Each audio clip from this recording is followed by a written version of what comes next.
Ever wondered what the real difference is between a good manager and a truly great leader?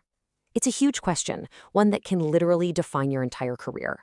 Well, today, we're going to unlock a simple, powerful framework from Jo Owen's How to Lead that you can start using right away.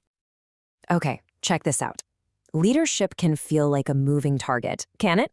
When you're a recent grad, everyone wants you to be adaptable and reliable. But then you become a senior manager, and suddenly the game is all about vision and motivating others. I mean, how are you even supposed to bridge a gap that wide? So this begs the big question, right? What are the core skills you should be building now that are going to serve you for your whole career, no matter what your job title is? What's the common thread that ties all great leaders together? Well, luckily, the book gives us a super clear answer. It's a practical framework that just cuts through all the noise. It's called the 3.5 Ps of leadership. Let's break it down. Okay, first up, people. This is the foundation. It all starts with your ability to understand, to connect with, and, to influence the people around you. If you get this wrong, honestly, nothing else really matters. So how do you actually influence people? The book says it comes down to 3 really basic, really human levers.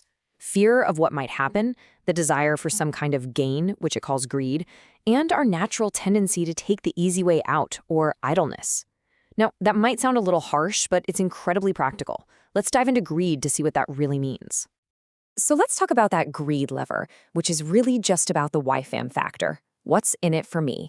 And here's the thing you really gotta get. This is almost never about money. It's about figuring out what the other person truly wants. Is it a shout out from the CEO? Is it a chance to learn a new skill? Maybe more freedom on a project? Once you know their YFAM, you can frame what you need as a clear win for them. All right, moving on to our second P, positivity. And no, this isn't about just smiling and being happy all the time. It's about developing a mindset that is always looking for opportunities and pushing for action. And this quote just nails it. Real leadership positivity is about looking at a problem, a complaint, even something that's just plain annoying, and seeing the hidden opportunity that everyone else is missing. A perfect example of this is Akio Morita, the founder of Sony. He saw kids in New York City lugging around these huge, loud boom boxes. Most people just heard a nuisance. He saw an unmet desire for personal, portable music. And the result? The Walkman, a product that literally changed culture. That's positivity in action. But being positive doesn't mean you're just a dreamer. You gotta be practical. So get this. According to the book, solving the actual problem is only half the work. A full quarter of your time should be spent just making sure you're defining the right problem. And another quarter, that's for getting people on board before you even roll out the solution. And that leads us perfectly into our third P, professionalism. Think of this as the glue that holds everything else together. It's all about building trust, being someone people can count on, and creating a stable foundation so others feel safe following you. Okay, I want you to really think about this for a second. When leaders were interviewed for the book, what was the one thing they all agreed was unforgivable? It wasn't making a mistake. It wasn't even being incompetent. It was disloyalty. And why is that? Because it absolutely shatters trust, which is the bedrock of any team that actually gets things done. And trust isn't just some fuzzy feeling. You can actually build it. The book gives us a literal formula for it. You take your credibility, which is you walking the walk, and you add intimacy, which is finding those shared values and goals. When you combine those two things, you directly lower the risk someone feels in following you. It's that simple. More credibility and intimacy means less risk and way more trust. Okay, let's recap. We've got people, positivity, and professionalism. Those are the 3 core pillars, right? But hold on, the framework isn't quite complete.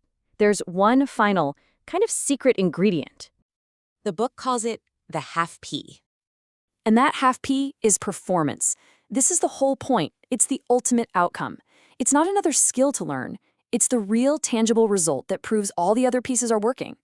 Performance is the direct product of mastering people, positivity, and professionalism. So here it is, the whole framework on one screen. This is basically your leadership cheat sheet. You get good with people, you cultivate positivity, and you act with professionalism. And you do all that not just to be a nice person, but because those are the things that directly lead to exceptional performance. So, as we wrap this up, the big question for you isn't just about knowing this framework, it's about using it. Take a look at these 4 areas again. Which one of these P's, if you really focused on it this week, would make the biggest immediate difference in your own leadership journey? That's where you should start.